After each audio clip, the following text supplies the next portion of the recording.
So this is a custom M4 that I built totally from scratch, basically. I had a lot of extra parts, and I just kind of decided to see if I could build my own gun, and this is what I came up with. The body is from Red Dragon? No, Big Dragon. It's kind of a cheap body. I think it was like 50 bucks, 60 bucks. And I mean, it looks nice, but the fit is terrible. There are a lot of parts that didn't fit. I mean, here you have like engraving. It says Stag Arms, and it has you know, the VLTOR upper, which is my favorite upper receiver, because it looks, you know, just like beefier or whatever, with the you know, the more beefier cuts. But like, these came with a kit, but they didn't fit. The anti-rotation pins, the holes are off, so I couldn't put a screw here. Basically, I just put I used super glue. Inside is a classic Army gearbox from a gun. It was a classic Army URX that I had terrible bad luck with. It was I think it was a lemon, and my gun, basically I was trying to do some upgrades to it, and parts broke, the body broke, and I was so like depressed because it was one of my first expensive purchases, and the gun just broke apart on me. I ended up taking it apart. I didn't know what I was doing, so I just put everything in a bag, like all the parts in a bag, and you know, just tried to forget about it. But I ended up using the classic Army gearbox, and inside of it I have like SHS gears, 13-to-1. SHS 130 spring, SHS piston, which I short stroke by two, maybe 3 teeth. Honestly, I forget now because I put it together a long time ago. I did use Sorbo. I think I'm using an SHS high-speed motor in here, and this grip came from EB Airsoft. This is, you know, the Magpul PTS magazine with Ranger pulls.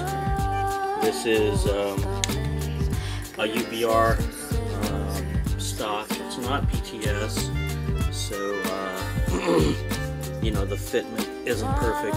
One of the ways, because I do have PTS, one of the ways that you can know right away, I do have a PTS UBR stock, and this part would be metal in a genuine PTS. This is plastic. I had a second one in OD, which you saw for my GBBR, and that was an OD, so I just switched these out to give it, you know, like a multi-tone look. You can see it's rear wired, and these are the Dean's plugs coming out of it. And what else? I'll go to the important parts. This is a madbull Noveske Riz in it's like 7.25, and inside I have like the 8.5-inch barrel, Noveske barrel, which is kind of cool because it has you know, it has like engraved things in there, which is like 5.56. It came with a you can see, I think you can see inside, it came with a gas block and a gas tube, but the gas tube was actually defective. It just went straight, so I had to take this gas tube from another kit.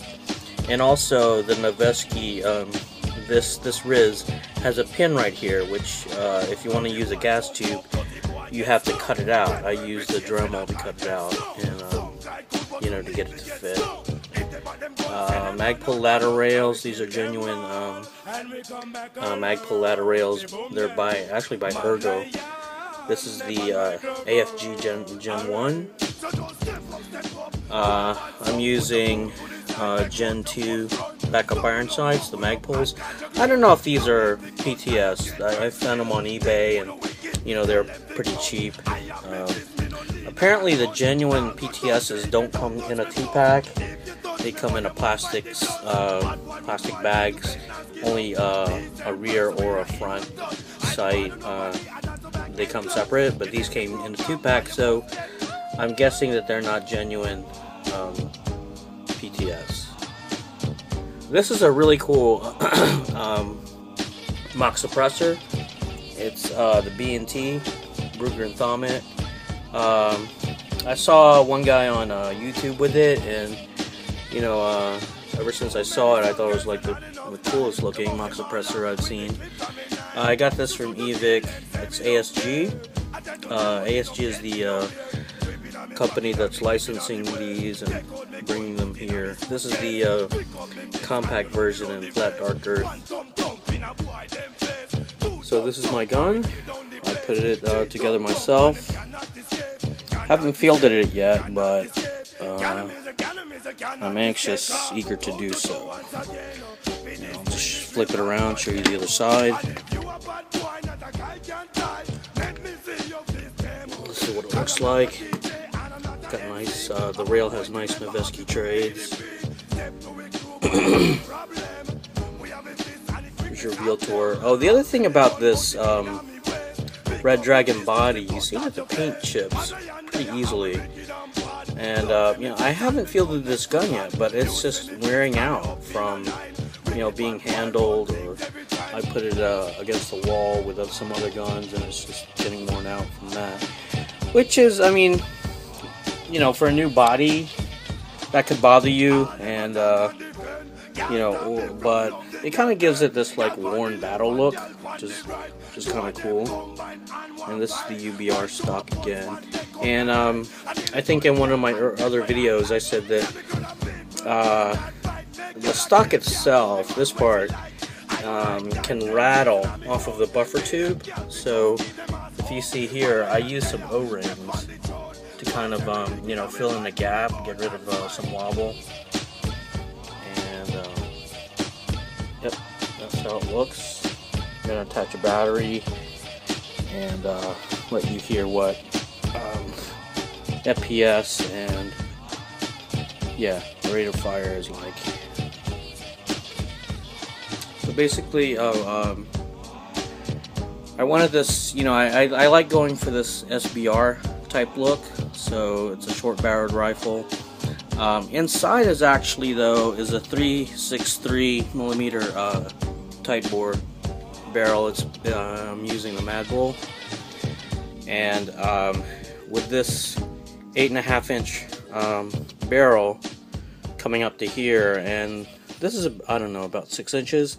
The inner barrel comes out to around in like this length, so it's perfect. It gives you a you know, the accuracy of a field gun, and this is just you know, an aim-point replica T1. Okay, so inside I have a ZCI ported cylinder for it's like a Type 1, so it's you know, for up to barrel lengths that are like 430 millimeters, which is good for this gun. This is a Lonex hopup. I forget exactly which hopup bucking I'm using. I just experiment. I purchased a few types, like the Modify, Batten, Yosku, and I also tried I know I purchased a Reeps bucking, and also the plain G&G one, the green. I think I have the Reeps bucking in here. I think. And like I was saying with fitment and everything, you can see that I'm missing the charging handle, and also the forward assist lever, because the pins did not fit here. So you know, I was hammering and it just wouldn't fit. and I didn't want to force it or break anything, so you know, I just gave it up. And I mean, I might try it again. I might have to Dremel the pin, just sand it down a bit to make it you know, smaller, and maybe I'll make it fit then. But yeah, the fitment, you know, the body looked okay. I think it's decent for 50 bucks, 60 bucks. I don't have too many complaints for, you know, for $50 body, but I just wish the parts fit better. Yeah, so I'm gonna attach a battery, and you can hear how it works. So because of the size of the buffer tube with the with this UBR stock, you're very limited to you know, the type of battery you can use.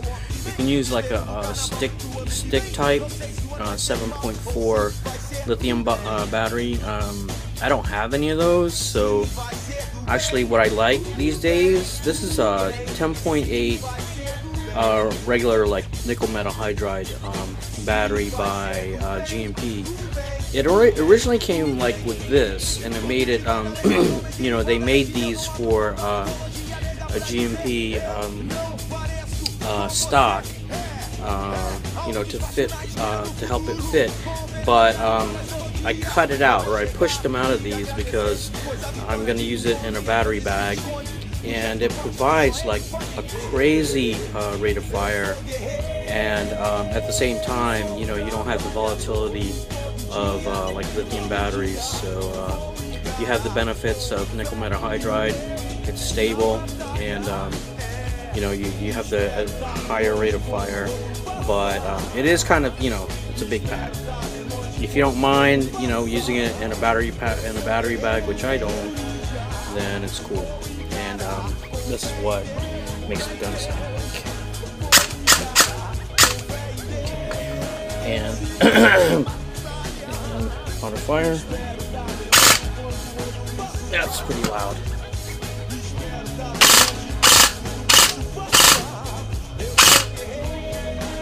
That's what it sounds like.